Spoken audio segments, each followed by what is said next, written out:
ele tende a ir na casa chamada personalidade humana e chafurdar na lama do lixo, mágoas, perdas, frustrações, rejeições, humilhações e assim por diante.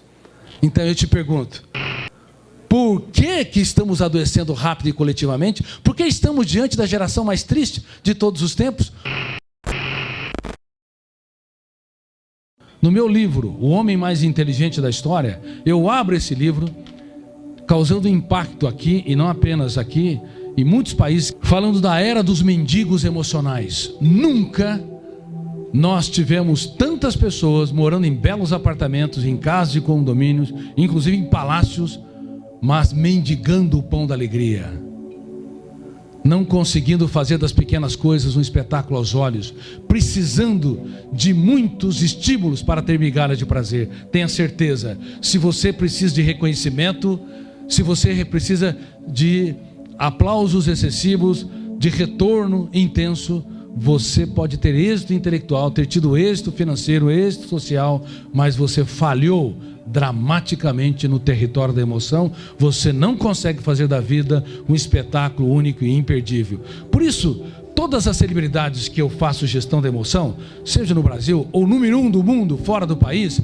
a primeira coisa que eu digo: você é celebridade, você tem uma desvantagem competitiva enorme, porque você, sem perceber, acionou um fenômeno ligado à construção de pensamentos que não foi estudado pelos grandes pensadores, mas está na base do psiquismo humano, chamado psicoadaptação. Psicoadaptação é a incapacidade da emoção humana sentir prazer ou dor diante da exposição de um mesmo estímulo. Por exemplo, uma pessoa comprou uma Ferrari, pagou mais de R$1 milhão, se sente bem, animado, alegre. Quando entra no carro, olha até que as pessoas o estão observando. Mas depois de 3 meses, esse fenômeno inconsciente, insidioso, diminui os prazeres, o encantamento. Ele faz com que a pessoa entre no carro como entra no banheiro da sua casa. Aí uma pessoa que nunca comprou um carro, que nunca teve oportunidade de dirigir o seu próprio veículo, comprou um carro, um veículo caindo aos pedaços. Quem sente mais prazer? Essa é uma grande tese. Quem é mais rico?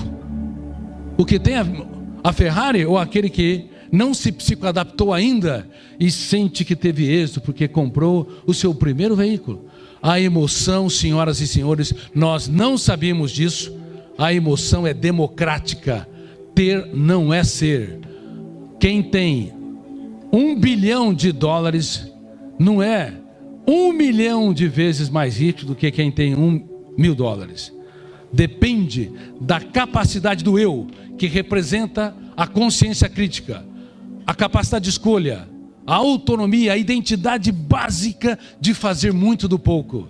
Se uma pessoa fazer muito do pouco, se ele abrir os olhos para enxergar em outras perspectivas o seu filho, sua esposa, sua empresa, os seus problemas, ele abre o leque da sua mente para desenvolver respostas inteligentes nas situações estressantes. Caso contrário, ele se psicoadapta, olha o mundo de maneira míope, porque abre um mínimo de janelas da memória ou de arquivos, consequentemente não acessa milhões de dados para dar respostas inteligentes nas situações estressantes. Eu quero lhes dizer, com muita humildade, que eu sou autor de uma das raras teorias mundiais que estuda essa última fronteira da ciência. Durante mais de 30 anos, aqui no Brasil, onde não se valoriza a pesquisa básica, eu me arrisquei a entrar nessa empreitada desde quando estava no 2º para o 3º ano da faculdade de medicina, quando eu caí numa crise emocional, no caos, e eu percebi que as lágrimas que nós não choramos são muito mais cálidas e mais dramáticas do que aquelas que se encenam no teatro do rosto. A partir dali, eu comecei a fazer perguntas corretas, e toda pessoa que quer produzir conhecimento tem de ter intimidade, não com a arte da resposta. Quem tem intimidade com a arte da resposta, quer responder a respostas rápidas e prontas, exerce uma ditadura intelectual, não consegue abrir o leque da sua mente para ser criativo, reinventivo, para dar respostas inteligentes nas situações estressantes. Bom, eu comecei a perguntar: o que penso? Por que penso? Por que não gerencio os meus pensamentos? O que é o pensamento? Porque eu acordo cansado, fatigado, porque perdi o encanto pela vida. Eu que era uma pessoa sociável, naquela época um jovem extremamente animado, eu não tinha problemas de relacionamento com as pessoas, mas por quê? Atravessei o caos emocional e eu comecei a escrever e reescrever, e foi um iluminar. Eu fiz a minha segunda jornada muito cedo, uma jornada para dentro de mim mesmo, a jornada do coração, em busca do mais importante endereço, o endereço que poucos encontraram, o endereço dentro de si mesmo. Aí comecei a escrever dezenas, centenas e depois milhares de páginas sobre o que é o pensamento, quais são os tipos de pensamento, qual que é a natureza dos pensamentos, por que nós podemos gerenciar e devemos gerenciar os pensamentos. Caso contrário, o veículo da mente humana é uma empresa que vai à bancarrota. Qualquer um de vocês sabem os pressupostos básicos para dar sustentabilidade a uma empresa? Uma empresa não pode gastar muito mais do que ela entra no caixa, do que ela recebe. Concorda comigo? Sim ou não? Então tá bom. Quem acorda cansado aqui, levante as mãos. Sejam honestos. Quem acorda cansado, levante as mãos. Vocês estão gastando mais energia do que repõem. A empresa, a mente humana já está cambaleante. Uma empresa, ela tem que qualificar os produtos.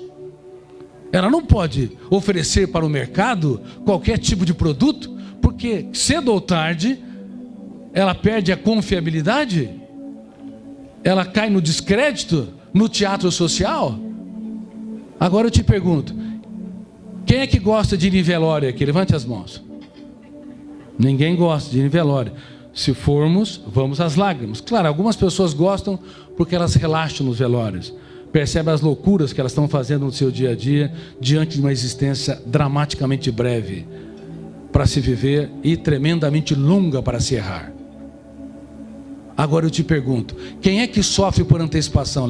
Levante as mãos. Quem faz o velório antes do tempo? Então, vocês estão qualificando o mais importante produto da mente humana, os pensamentos? Toda pessoa que sofre por antecipação está em débito dramático com a empresa chamada mente humana. E nós não sabíamos disso, porque Freud não estudou, Jung, Adler, Piaget, Vygotsky, Schopenhauer, Kant, Sartre. Eles não estudaram essa área.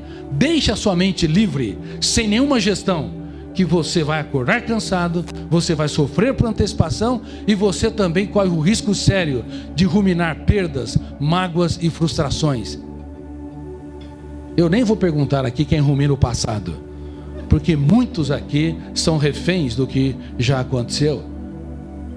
Bom, quando vocês são convidados para entrar numa casa de alguém, vocês obviamente vão contemplar aquilo que tem de melhor, os quadros de pintura,